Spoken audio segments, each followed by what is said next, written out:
Before I do that, I'm going to use back timings for that. And for those of you that aren't familiar with back timing, what I want to do is just talk you through so that we're all on the same page with what back timing is and how it works. So I've put together a few slides here just to explain how it works. So I should just explain what we've got going on here. So look, this is a timeline.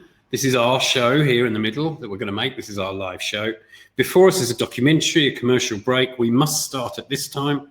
Then our show must finish at this time because there's a commercial break, and the news must start at 7:30.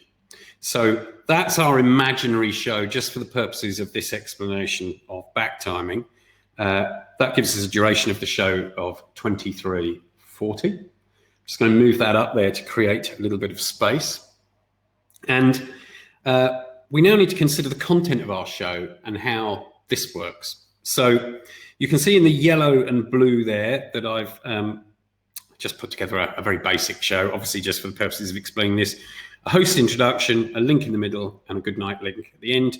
Guest 1, guest 2 chat there. We'll put some timings on that. So we'll say 40, 20, 40 for the links. And we'll make guest 1 10 minutes, and then obviously the big Hollywood star a bit longer for 12 minutes there. So that's our imaginary show, just to talk you through this. Now, the way I've always worked on shows for a very long time with some very, very talented and skilled script supervisors and PAs is by back timing. So what that means is we are working out backwards, hence the name back timing, from the end of the show, what time something must start so that it finishes when we want it to finish. So let's take the example of our end link here. The show must finish at 19:27:20.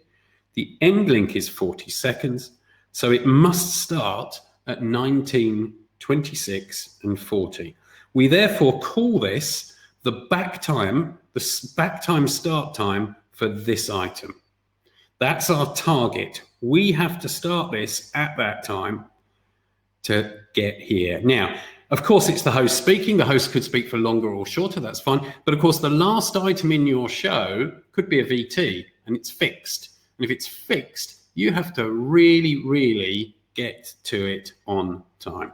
So we'll work, so you can see, we can work backwards through the show. We can add all the back times there.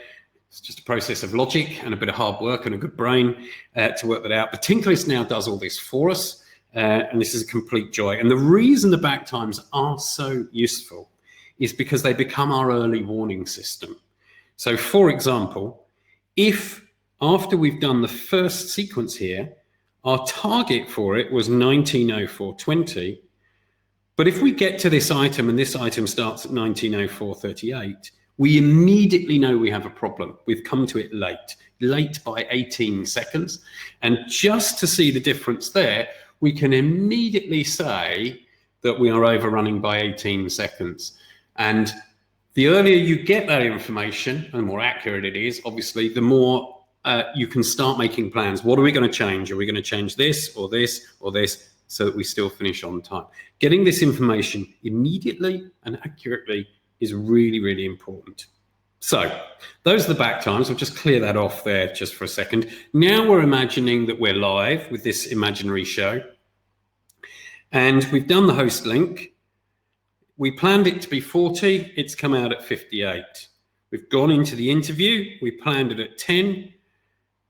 And it's come out at 10:46. So we've got a growing problem with this show. And if we don't do anything about it, we're going to end up with a show that is going to finish, well, at the moment, 1:04 late, but that all depends what happens here. Now, of course, we still have to hit this finish time, this off-air time, so we are going to have to change something here in order to get rid of that overrun. So what we do is we make our decision based on the knowledge. Remember, we learned very early on we were running 18 seconds over. So we now have to make some decisions, and this is where the producer, the director, and whoever's running the content of the show in the control room will say, well, look, we're running 1:04 over. I'm going to take it off this interview. To make this interview now 10:56. So we now have to change this back time because the duration has changed. And that gives us a new target to start this item. This target in this particular example has remained the same because we haven't changed this. So the off-air time, the back time for this item remains the same. So we use the back times as these constantly adjusted targets by which we have to start something so that it finishes on time. So that's really the theory of back timing. Oh yeah, there's that one highlighted for you.